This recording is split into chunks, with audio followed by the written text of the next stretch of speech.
detox, intuitive healer, detox specialist. Thank you guys so much. You know, you guys have seen me in my kitchen making you raw vegan recipes, both here and on YouTube, for a decade now. And about 3 years ago, I started a spiritual channel and I was doing the readings with all of you, and I continue on with both of those businesses. But recently my businesses have graduated to a level of, I think, I don't want to say prestige, I want to say just leveling up spiritually, energetically. And I'm really focusing now on my retreats, my wellness coaching, and my intuitive life coaching. And I wasn't planning on coming on here with all of you today because I have a client in town, but something happened yesterday and I really felt led to share it with all of you. It didn't take up a big part of my day. It didn't stress me out, but I think it's important to bring up. And if you guys can just tell me where you're tuning in from in the comments section and toss this video a heart or a thumbs up, that will help tremendously. So what happened was I had posted a food photo and someone with a fake account, right, sent me a really nasty message. I know it was a female. I know it was a fake account. I know who this person is. This has gone on for years and years and years. And it was a fake account because they had just started the account yesterday and there was only 2 pictures up, right, that they had just posted. So they actually created this account to target me. And the first thing that entered my mind when I saw this message that was tearing apart the way I looked. Something was mentioned about me having eyelashes on in a video. Who cares? Something was mentioned about where I live, that I was lying about living in Las Vegas. I've lived here over a year. When I first saw this, I actually felt sad in my heart space for this person, for this woman. I felt a deep sadness that, you know, when we're in a war right now, right? Russia and the Ukraine is in a war. And this woman took the time out of her day to create a fake account and target me. But it brought me to the realization of how much growth I've had in my own life. Because 10 years ago, that would have upset me. But it was just simply blocking the person. I didn't even bother to report. I do take screenshots because I keep a log of all of this. But it was just simply blocking the fake account and going about my day. But as I left the house and I was going about my day, my heart became seriously sad. I became really sad in my heart. I thought, wow, this person, we're in a war, and this person actually thinks about me that much. And being a healer, I look at that as a malefic attachment. And I've spoke about this before with all of you, what a malefic attachment is, when someone has, you know, it's a very low vibrational thing to do, especially if you're a healer or you want to help people. It's extremely low vibrational to attack people online, whether it be from a real account or a fake account. And again, this has gone on with this person for years, and it's like, wow. But what happened was I started thinking about how I could better energetically protect myself. And I energetically protect myself. I energetically protect my clients. I know the road and the path to the ascension process and how we go through a dark night of the soul, and people can say things or do things that trigger us and cause us to want to lash out. I get all of that. But a true healer is not going to only say the things or look the way that people want them to look or say the things that people want to hear. A true, genuine healer is going to say things that are going to really probe people into change and growth. And for many people, that's a trigger. And so I really took myself out of the situation, and I said a prayer for the person, and I made a list of how we can better protect ourselves against, lower vibrational entities, entity attachments, malefic energies, because let's face it, we turn on the news and that's malefic, right? The war right now is malefic. People doing this, it's such a small scale that it doesn't really faze me, but it fazed me enough to make a list to share with all of you on how to protect yourself more. And you can do these things in the privacy of your own home. I'm just going to kind of go through the list. Thank you for the hearts. So here are some, protection suggestions to protect you from malefic energies. So number 1, practice daily meditation. So meditation is not my strong suit. I have, a lot of trouble quieting the mind. I'm an extremely intuitive person. And before I get into this list, I want to share something else with you. So many healers do not actually ask to be healers. In fact, when we first discover our gifts, we don't even want them, right? Because usually it means we have to redo our entire lives, right? What we've been up until that point that we discover our gifts is gone, and we become a different person.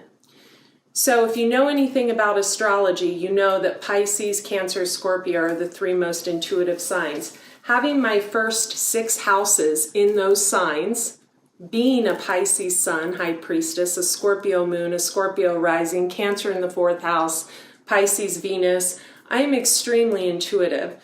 So even when the phone dinged yesterday and I got that message, I knew who it was. I knew who was sending me that message on Facebook. I knew, because I can feel energy. That's how intuitive I am. I can feel. So for example, if I'm making coffee and my mom calls me and the phone's across the room, I can feel when my mom calls me. I can feel when one of my siblings reach out with a text message before I even look at the phone. I can feel if it's someone from my past, right? So when this happened yesterday, when I was attacked online, I knew even when the phone ding, when I heard ding, like you have a Facebook message, I felt the vibration lower and I knew exactly who it was. I knew exactly who it was. And the person, unfortunately, gave it away with what they were saying. It was very jealous energy. And so let's get into the ways we can protect ourselves. Number 1, meditation. Not my strong suit, but I do take 10 minutes every morning. I have a mantra I say, and I kneel down on some cushions that are, hang on, let me make sure this is still recording. Are we still recording? Yes. Awesome. Thank you for the hearts. So I do a meditation every day. That's really helpful. You can also empower your mind with positive thoughts when something negative like that happens. You can actually just fill your mind with something positive. Oftentimes I feel sadness when something like that happens, like how could someone, target me so much? And sometimes I'll even say a prayer for that person. You can hold up an energetic mirror, right? So they can see themselves. So a true healer is someone who has very protective energy, even if they're really empathic like myself, even if you have a lot of water in your chart like myself. You have a strong force to push away that type of entity attachment.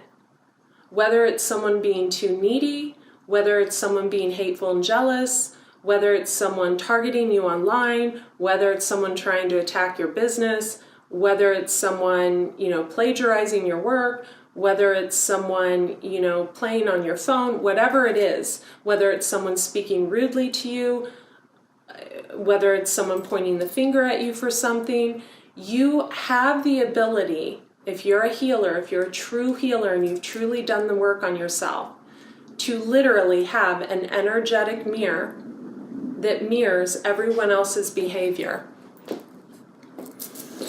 So that's another thing. Sometimes I'll just put up that energetic mirror and say, okay, no more. So I woke up this morning and I was like, okay, this person won't even be able to get to me today or moving forward. It's just too low of a vibration.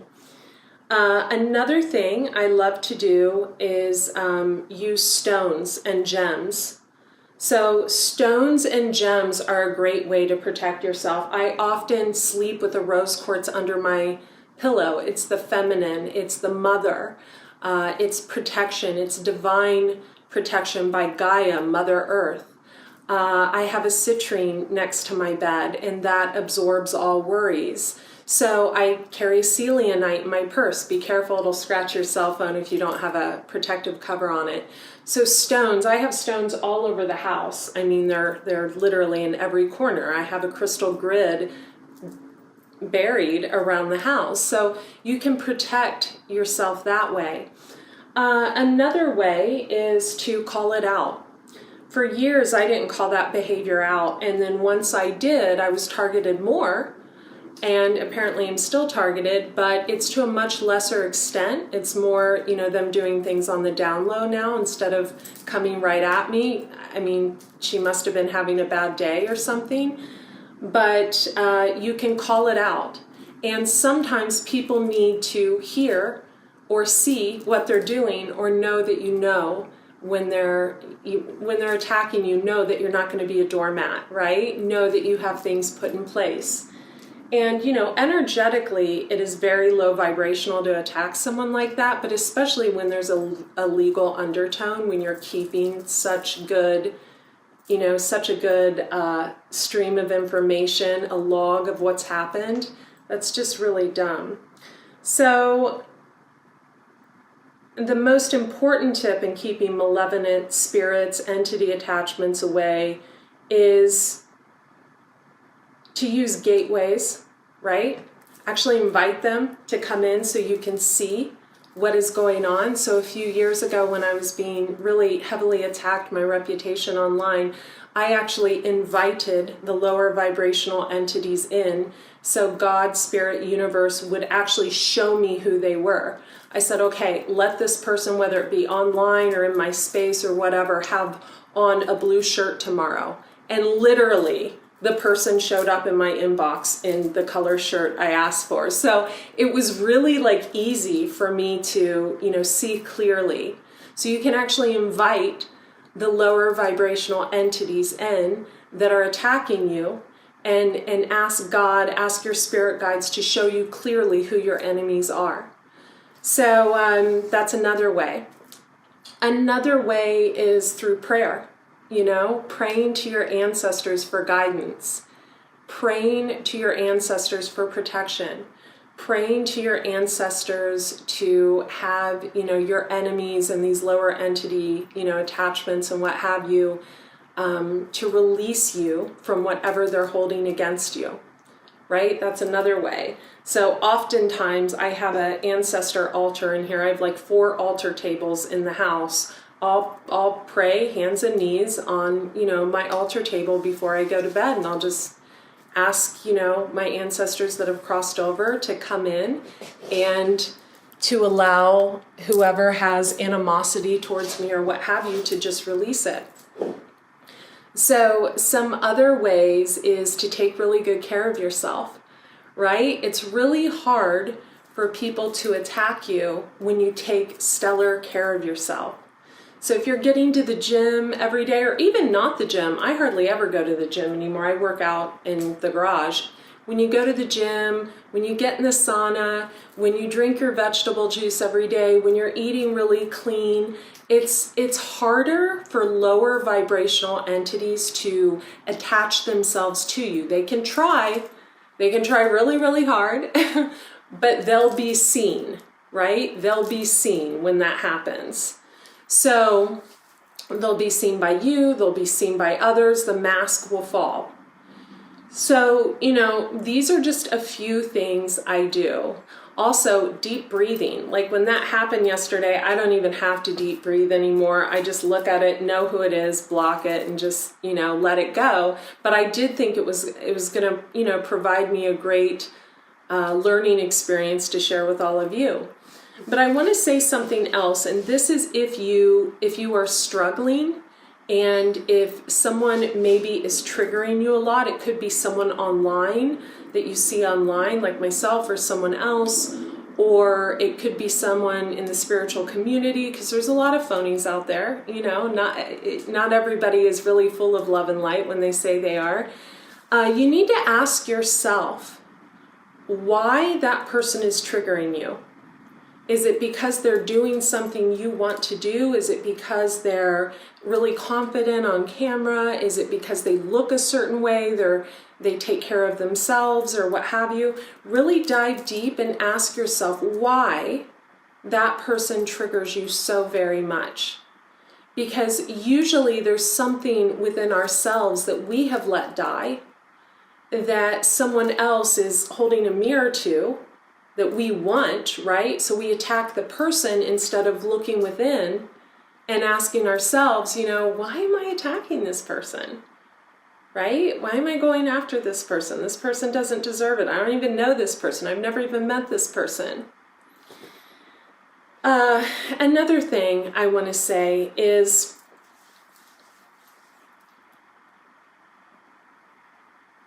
a true healer has gifts that they did not ask for.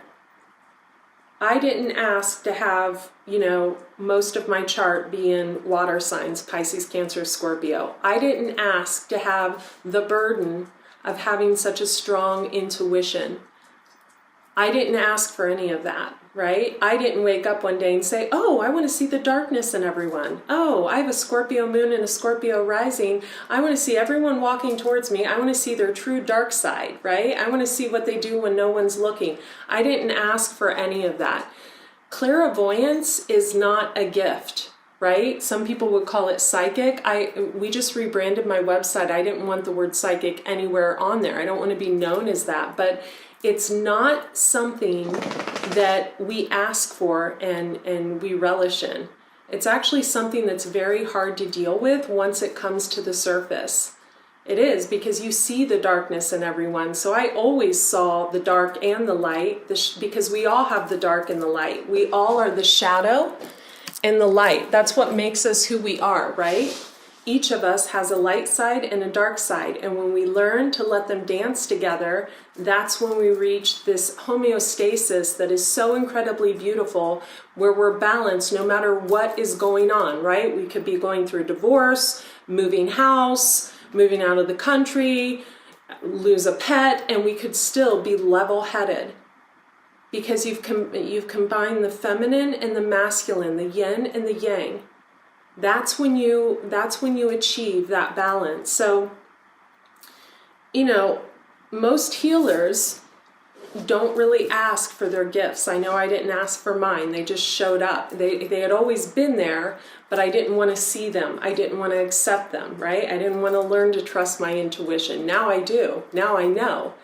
So when that phone dinged yesterday and I felt that energy, and I knew it was a lower vibrational entity attachment, and I even double-checked after I read the message and looked at the profile. I double-checked with a tarot card, and I pulled the person's sun sign like I knew it was her.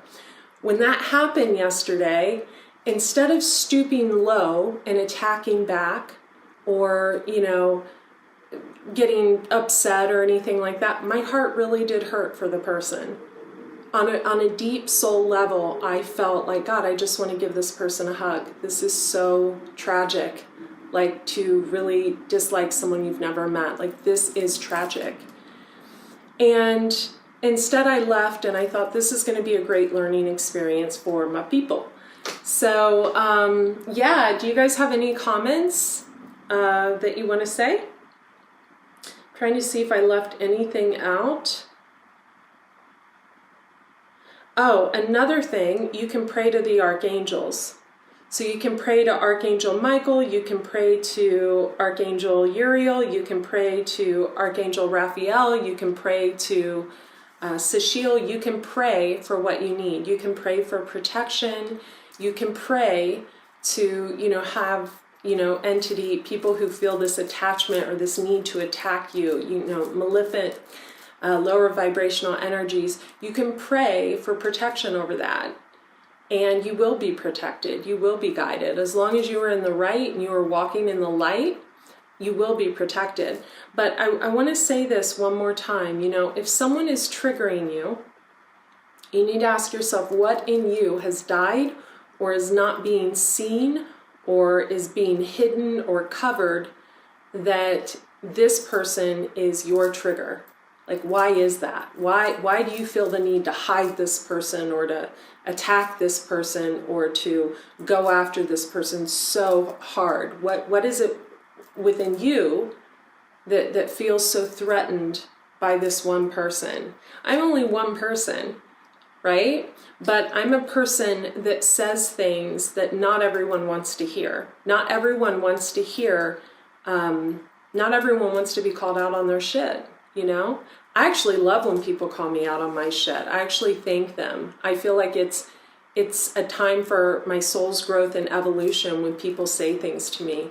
It actually really, really enlightens me to how other people perceive me and helps me grow.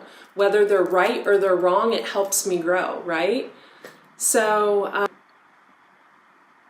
Celianite, that's a great question. Hey, Brandon. Hey, Luxotic Bags. Celianite is good for clearing. You can often put celianite on your, you can lay your other crystals on top of celianite and it really helps like clear energy. So each crystal has a meaning. So like I said, I have like a dish on every table. So this is a fluorite. Fluorite's really good for cleansing. It's also growth, so green for growth. This is a rose quartz, represents like the mother, the pink energy, the heart. Also cornelian is really good for the heart. This is a broken celianite. It's just a little white one. I have huge ones all over the house. So this one, is good to absorb your worries. This is the one I have on my bedside table. So I love this one. Good for money. Adventuring is also good for money. There's so many stones. I mean, gosh, amethyst is good for healing. Each stone holds a different vibration, a different frequency. So when we wear them against our body, anyway, when, I wear this against my body because it's my birthstone. When you wear your birthstone, it's confidence, no matter what month you were born. So this brings me confidence. These each have a different purpose as well. This clears energy. So if negative energies come towards me, it clears them. Celianite. Amethyst is for healing. I have a golden healer bracelet here. This one is for abundance. So I don't wear the same ones every day, but depending on how I feel, depending on what I'm doing that day, if I'm working, what have you, I'll pull a few out. I literally have a drawer full of bracelets like this, and I charge them under the full moon or on a celianite wrap. So I hope this helped you guys. Goodness. Just dumped the whole thing over. So sorry, little unplanned there. But yeah, so basically that's it, you guys. That's what I wanted to share. You have the power to protect yourself against maleficent energies, against lower vibrational entities, against, things that come at you, even stress during your day. Just keep your vibration high, and your vibration is elevated by the way you take care of yourself, crystals, praying to the archangels, praying to your ancestors, meditation, through body movement, yoga, sweating out the negative, fueling ourselves with the positive, like, fresh pressed juice and fruits and vegetables and things of that nature, limiting the pharmaceutical drugs, limiting the things unless we have to take something. So yeah, I hope this video helped at least one person. Let me know in the comments if it did. And, you know, again, like when things like that happen, what I used to do is say, okay, what am I doing to draw that towards me? But when it's unwarranted like that, I really have to look at it as a lower vibrational entity attachment that someone has to me. And so when you see things in that light, right? Like maybe someone just dislikes you and they have no reason to dislike you, or maybe someone continues, you know, to attack you. I think what was so hard for me to comprehend is with the state of the world that it's in today, you know, there's a war going on. I am so saddened by that I can't imagine having even the thought to send anyone any type of message, happy or sad. You know, I'm a little bit consumed about what's going on in the Ukraine, and it saddens my heart, and I'm worried about the animals and the people, and so when I saw that, it really showed me how far I've grown and how this person really had not. And it really, it filled my heart with deep sadness. It did. I mean, I don't even want to say the things that were said in the message because it was so low. Like it was the immaturity level. I thought, oh my God, we're talking about like eyelashes and there's a war going on. Are you serious? Like it was just picking me apart. And so, you know, also if you want to be a healer, you want to be helpful to anyone in any kind, whether you're a teacher or you're a truck driver, a bus driver, whatever you are, you have to let go of that negativity, and you have to learn to ignore when people are attacking you. You have to learn to let it go. As long as it's not impeding on your work, which in the past it did, and I had to really address it seriously. That's why I was like so shocked that, you know, that it happened again. Unless it's really impacting your life on a grand scale, you have to learn to let things go, right? When we hold on to things, we tend to hold on to our bowels. We tend to not use the bathroom. We tend to really just not do well with our health, right? So when you release emotional stuff, right, the bowels start moving, the chakras start clearing, we really let go. So thanks, you guys. Hey, do me a favor. You can subscribe at andreacox.com to my newsletter and my 2 YouTube channels, The Detox Intuitive for spiritual things like this, and Andrea Cox TV. And I would appreciate you subscribing to both of those greatly. Andrea Cox TV is all about health and wellness. And for my intuitive life coaching or my wellness coaching, you can go to andreacox.com and you can just fill out the questionnaires for both of those. I appreciate each and every one of you. Sorry I'm offline more. I'm working on things. I'm working with people one-on-one now again, and I'm working on things on the DL. So thanks so much, you guys. Have a beautiful day. Bye.